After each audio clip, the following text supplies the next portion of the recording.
Jan Nichols. Jan, what brought you here today? Well, Chatham has an incredible array of people, resources, creativity, and this is a resource that we need to figure out how to market and build and nurture. And that should be what this meeting is about today.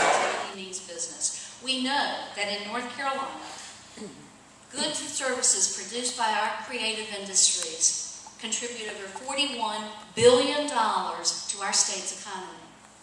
A couple of weeks ago, I had a fairly new legislator in Raleigh say to me, "Do you mean every year?" And I said, "Yes, sir. It's $41 billion every year." And just to make sure, that's a billion with a B. I want to make sure he understood that. Those businesses are identified through 109 job classifications, and it includes those individuals and businesses that you would think of naturally: the painters, the potters, the musicians. But it also includes our architects, our designers, our writers, our software designers, our software developers, and workers in the film industry. When you think about it, the creative industry is extremely broad, but I love the fact that so many in this industry also contribute to that quality of life that we talk about on a daily basis. The creative industry in North Carolina directly employs 165,000 people and sustains almost 300,000 jobs. That's almost 6% of our state's total employment. Who knew? Well, now we know, and you should carry with you an understanding that this industry in our state is vital, critical, and important. If I could tell you that we had an opportunity to grow a business here that would help sustain 300,000 jobs in the state, I think a lot of folks would sit up and take notice. If we thought about a business who could come in and contribute $41 billion to our economy, we would sit up and take notice of that. We need folks everywhere to sit up and take notice of the creative economy in North Carolina. We're on the right track, and here's why. The North Carolina Arts Incubator in Siler City is something that I know all of you are familiar with, and it's a wonderful example of creativity and authentic culture being a catalyst for jobs. It's thrilling to see a flourishing community of artist studios, galleries, and eateries that are all showcased in an historic downtown district. But Chatham County isn't content to just rest on what you're already doing. It's very clear that you want to do more, and you are doing it, as evidenced by this turnout this morning. I admire your willingness to think and to ponder and to plan for the future. I think it's very easy, particularly in these times when our budget issues are so overwhelming, to hunker down and just sort of say, how do we just sort of stay where we are? And I'm telling you folks, I think it's the worst possible thing any of us could do. I feel that way. I feel an absolute obligation to make sure that on a departmental level that we don't lose sight of the fact that what we do today is going to determine what our future looks like. What I find is that today in North Carolina, every county, every city, every town, no matter what size, no matter where it's located in North Carolina, is asking the same questions. And those questions are, how do we grow opportunities? How do we create the kind of communities where people want to live and to work and to play? How do we grow communities so that when that prospective company comes in to take a look, that they look around and they say, this is where I could see myself living.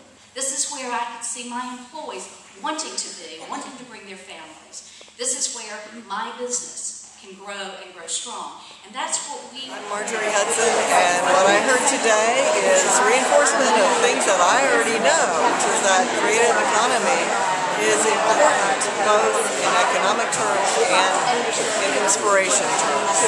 It's a key to bringing people together, and it's a key to making a great community. It's fair to say the creativity conversation that we were part of with Cultural Resources and many of you here was really something that came at a time in our state when it resonated with a lot of folks. It's not a stranger thing to say that we've had a lot of jobs lost in terms of offshore offshoring and with automation and everything. And like in the last 2 years, we've lost 200,000 jobs and are only expected to add 41,000 jobs this year. So we were in a time of recession, we're still sort of in that, and creativity just was one of those unifying themes that really brought people together. It was really something that people could get their head around to counterbalance the jobs that were being lost across the state. It's a very big growth industry, as Secretary Carlisle shared with you. A lot of these firms in the creative industries, if you look at arts and culture, design, and technology, which are sort of the big buckets that you can consider for creative industries, they're about 5.5% of the state's economy, but they're also ones that grow faster when times are good and shed jobs less when times are bad. They also pay more than the state average, and they're ones that are not easily offshored. So because of all of that, I think the topic really hit on a chord with North Carolina at a time when we were needing that kind of news, that kind of conversation to really move the state forward. Fuller, Mayor, Pittsburgh. And so why are you here today? What did you hear that's new? I'm here because I care about arts and culture, and my wife Leslie is the president of Chatham Arts, and like a dutiful husband, I support what she does. But I'm here most importantly because I believe in the arts. It's the lifeblood of the community, whether it's the visual arts, or writers, or poetry, or music. Without that, we don't really have a community. And one of the great things today is, from the talk from Linda Carlisle, starting off at the beginning all the way to the end, they were making the point upon these are local people doing local jobs that cannot be outsourced, that make your community interesting to live in, and provide real value to your community.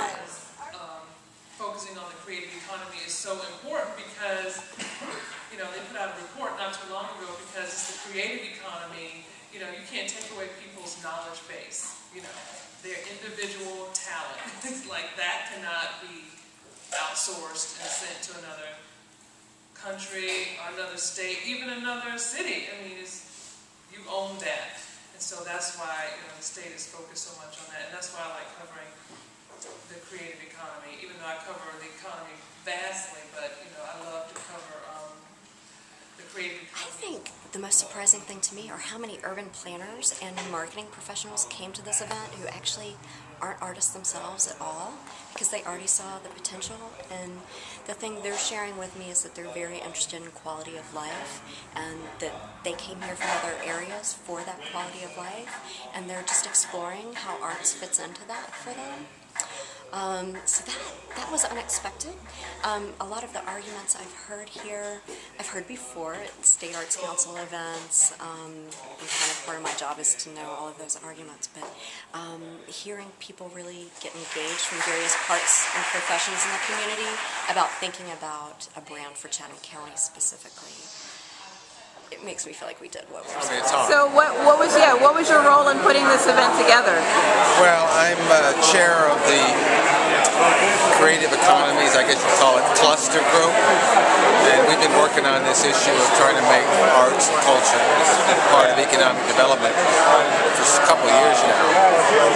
And for the last 2 years, we've been funding arts groups through the EDC and working with them. And this was sort of the idea of bringing everybody together to try to get public officials and citizens to understand how arts and culture actually are a big part of economic development.